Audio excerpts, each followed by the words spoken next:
Mga ka-DIY, for today's video, gagawa tayo ng DIY foldable solar panel. Kasi bakit?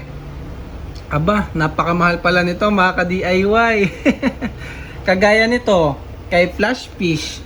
So hindi lang to kay Flashfish ha, pati sa ibang brand, ganun din yung presyohan. 100 watts, 6,000 na kaagad mga ka-DIY. Tapos yung 60 watts, 3,388. Voucher price pa ata yan mga ka-DIY. O di ba ang mahal? So ayan o. Oo nga. Nasa 5,000. Pag may voucher, 5,000 na lang mga ka-DIY. So napakamahal niyan para sa foldable solar panel. So sino ba yung gumagamit ng mga foldable solar panel? Yan po usually ginagamit sa mga maliliit na power station at saka yung gusto ng solar panel portable na madaling bitbitin at gamitin kahit saan. Halimbawa, sa camping mga ka-DIY. So ngayon, gagawa tayo ng murang version ng foldable solar panel. Ang kailangan lang natin ay ito. Yung 40 watt solar panel galing kay Flowatt or POWMR. So dati nabili ko to 600 plus lang. Ngayon nga 999 no, nagtaas na siya. Pero, kaya pa naman yung pababain mga ka-DIY. Gamitin nyo lang yung link ko dyan sa screen or sa baba ng screen kasi meron tayong YouTube Shopping Affiliate link. May discount voucher po yan mga ka-DIY. So, ganito po yung itsura niyan. Nagamit na rin natin to sa mga previous video. So, 40 watts po yan at legit kasi na-test na natin. Ngayon, gagawin natin tong foldable. Gagawin natin siyang 80 watts mga ka-DIY. Hindi natin tututupin ha. Foldable kasi gagawin natin tong 2 piraso mga ka-DIY. So ito na siya. Actually 2 piraso na to mga ka-DIY. Pinagdugtong ko lang gamit ang cable tie. Ayan, cable tie dito. So pwede na natin siyang ibuka. Ganito o ayan o.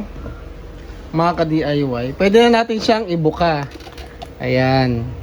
So foldable na siya. 'Di ba? Pwede nating itupin ng ganito. Ngayon, may wiring tayong dapat gawin kasi kailangan natin siyang i-series. Ito na yung magiging pinaka-output natin na positive, negative. Itong dalawa, pagkokonektahin natin itong taas na to. So, may 2 linya yan. Ang lalabas dito sa kabila, isang negative at isang positive. At ito, dapat pagdugtungin natin mga ka-DIY. Kaso ang pangit naman kung may mahabang wire na nakatawig na hindi naman natin gagamitin. So puputulin ko na lang yan and then idudugtong ko dito mga ka-DIY sa loob. So tatanggalin natin tong isang wire. And then ayan, foldable na siya, o di ba? Mas mura to. 2,000 pesos or less, meron ka ng 80 watts na foldable na solar panel. So pwede mo pang lagyan niya ng paa. Hello mga ka-DIY, subscribe. Mamaya i-set up din natin sa taas. Ngayon ang gagawin muna natin, kailangan natin tong tanggalin yung wire na to para ma-series natin. So para tanggalin yan, pihitin lang natin to kasi may waterproofing to talaga. Legit siya. Akala ko putyo-putyo lang pero legit pala. May goma talaga dito para hindi pumasok yung tubig. Tapos itong mismong takip, ayan, may goma din siya mga ka-DIY for waterproofing. So ngayon kailangan nating tanggalin to. Itong isang wire na to tatanggalin natin, and then itong isa puputulin natin at idudugtong dyan mga ka-DIY. So paano ba natin to puputulin ang binibidyohan ko? So try ko kung mapuputol ko dito, or kailangan natin ng panghinang para i-desolder na lang natin mga ka-DIY kasi maganda yung pagkakahinang niya So ayan o. So, tanggalin ko muna, i-desolder ko mga ka-DIY. So, ayan na siya mga ka-DIY. Natanggal ko na yung isang MC4. Nasa na yun? So, ito, naputol na natin. And then, naputol na natin. And then, yung isa, ito naman, yung sa kabila, pinutol ko na rin. So, ilulusot lang natin to dito para ihinang dito sa kabila mga ka-DIY. Para direktang naka-series na sila mga ka-DIY. Kumbaga hindi na tayo nag-MC4 para mai-series. Rekta na. So, ayan, tapos hihinangin na lang natin to mga ka-DIY na ilusot na natin.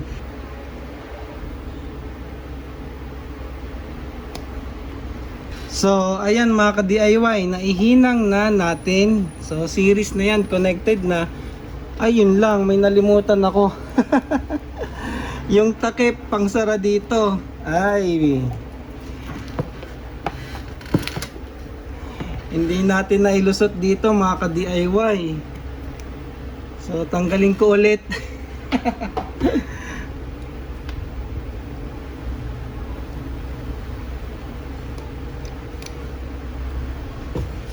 So kailangan ilulusot natin to para at least waterproof pa rin siya mga ka-DIY yung ating wire, hindi pa rin papasok yung tubig dito sa loob. So ayan, hinangin ulit natin, take 2. So ayan, okay na mga ka-DIY, na i-series na natin. Ibalik na natin yung goma at saka yung takip nitong ating wire.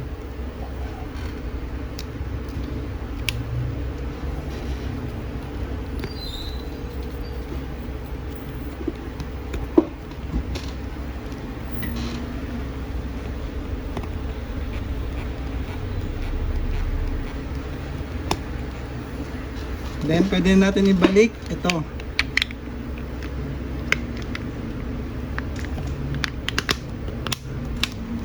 Yan. So i-check na natin, try natin dun sa taas mga ka-DIY. Kailangan ma-measure natin ay 36 volts kasi 18 volts isa nito, siniris natin kaya dapat 36 volts na siya mga ka-DIY. So mga ka-DIY, ito na yung ating foldable solar panel. Bumili pala ako nitong velcro na strap para at least hindi siya bubuka. Tsaka madali siya bitbitin. Pwede nyong iipit yung MC4 connector niya dito. So meron ka ng compact na foldable solar panel. So kung gagamitin natin, tatanggalin lang natin to. Open lang natin yan. Tanggalin natin to. And then pwede na natin siyang ibuka. So ayan. So ito yung ating wire. Siyempre papunta na to sa ating power station. So ayan na siya. Nilagyan ko na din pala ng tape dito sa likod para in case dagdag support na rin siya bukod dun sa ating cable tie, ay meron din tayong tape. So ayan na siya mga ka-DIY. And then ito na yung ating ikakabit sa ating portable power station o kaya solar power bank mga ka-DIY.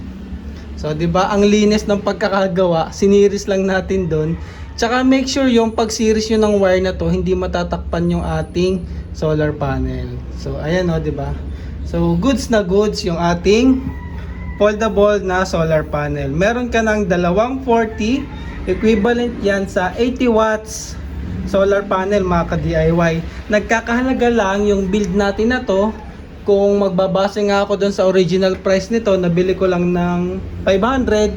So yung dalawa, 1,000. Kaso nga, nagmahal na ngayon, 2,000 na siya. Pero kung gagamitan nyo ng voucher, mas mura nyo pa makukuha mga ka-DIY. So gagamitin ko tong foldable na solar panel na to doon sa aking next video. Power bank na pwedeng i-charge ng solar panel. So abangan nyo yun mga ka-DIY kasi yun yung latest na power bank na meron ng solar charging input. O di ba? Ang ganda nun mga ka-DIY. Perfect match dito sa ating foldable solar panel. So kapag tapos nyo nang gamitin, itutupin nyo lang ganyan. Kukunin natin yung velcro strap.